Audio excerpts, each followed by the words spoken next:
Hello, peers. My name is Sonia Collins Scott. Sorry about the mix-up from just different video presentations, but today I will be doing a video presentation based on social fairness in an organization with performance management systems. Performance management is a continuous process of identifying, measuring, and developing the performance of individuals and teams, and aligning performance with the strategic goals of the organization.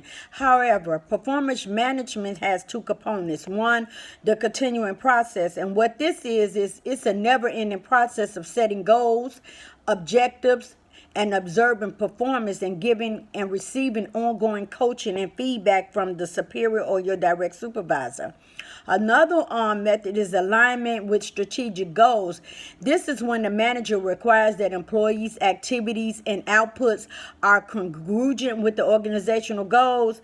Basically, it helps the organization gain a competitive advantage when employees are basically their goals and their work performance is aligned with what the organization vision and the mission and what they trying to do.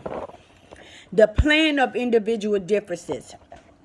Social justice in the context of performance metrics centers on the fact that social problems exist beyond the boundaries of organizations, that seep into the fabric of internal organizational life and into the design of execution of performance systems. Basically, what this is saying is that all organizations have problems, and there can be bias when rating performance for employees, discrimination. And I read an article by Boyles, and basically what it said is HR systems are not always designed in ways that consider the well-being of the employees. In particular, performance metric methods seem to be designed with organizational goals in mind while focusing less on what employees need and desire. That means that they basically focus on the organization and how they could stay competitive with the stockbrokers and supporters who give them funding, or who they in competition with. So that's what all of this is all about, is when you aligning the employees' goals, because you have organizational goals and you have personal goals in your appraisal. So in order to meet what the company want, it has to line up with that.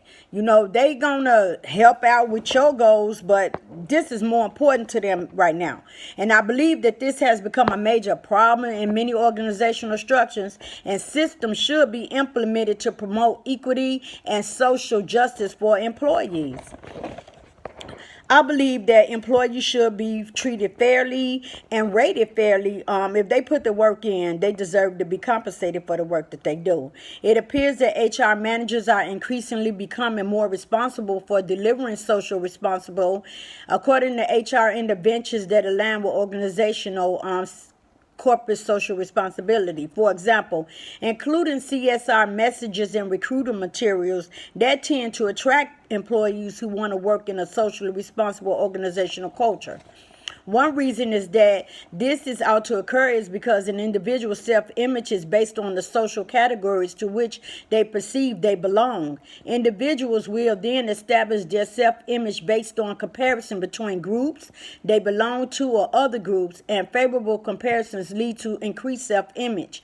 Employees want to feel appreciated for the work they do and with their skills and what they bring to the table. Individuals are the most satisfied when they are associated with organizations that are viewed positively, because it increases their self-image. What I would do is implement different trainings. According to the article that I read, trainings is another area where companies have invested in ethics, sustainability, and social responsibility. The most common forms of training courses and workshops which can effectively teach employees about different topics. One training that I would be cultural and diversity trainings. They are training for employees to understand working with different populations and different ethnic backgrounds. And what I mean by that, the organization that I just worked for, it had I worked with the Latino population, African American, Asians. We had different diverse cultures.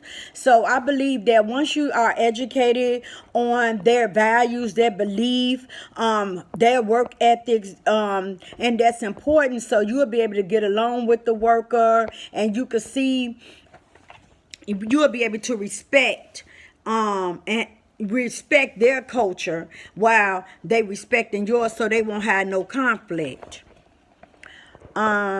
Another training would be on policy and procedure and employees' expectations, so the employee can know what their expectations are, so they can meet their job descriptions and performance. Because once you hire in an organization, they usually give you a job description that you sign with your supervisor, so you know what you are expected of and what you need to bring in order to evolve within a corporation. Yet, with all of these recent interests in social responsibility in the field of HR, there are still many ways that HR professionals contribute to cultures which support organizational objectives while limiting a focus on employees' well-being. A focus on employee well-being is important because common measures of well-being. One, I would have a training on bias and discrimination and provide available resources. Also, by widening the views of justice, human resources managers could team up with organizational members to co-develop a mutual agreed upon performance metric system, and that is good. And I'm gonna tell you why. I worked at an organization where is that we received annual work performance evaluations, and what we did was my supervisor gave us the appraisal, and we had to rate ourselves on different categories. So once we rated ourselves what we thought, and it brings integrity and character into play, because if you know you deserve this rating, then you could rate yourself. And then after you complete the performance evaluation, you call your supervisor and y'all set up an appointment to go over what you rated and why you rated that, and y'all make a mutual agreement if this is what you deserve and why. So when I did my performance evaluation, I rated myself some fives. But she said no one in the organization would get a 5 because we always supposed to leave room for growth. And that was understandable. But like I explained to her, there were some parts of my work performance that was outstanding. Even when the organization went under, I stayed there. I came there. I helped out in doing multiple tasks in multiple positions because they had a lack of staff. So I had to step up to the plate and do what I needed to do. So when it was time for me to get my merit increase, it was based on my performance throughout the whole year. So yes, we came into a agreement that I got a 4 on certain things, but never 5s was allowed on performance evaluations. So I think that when an employee sit down with their boss, a supervisor, management, whatever, and they go over their work performance, they give them a chance to have their own voice. Instead of the supervisor just saying, well, she get this, she get that, and for a fact that you was on time for work, punctuality, show up and do other people's job, just being outstanding in everything you do.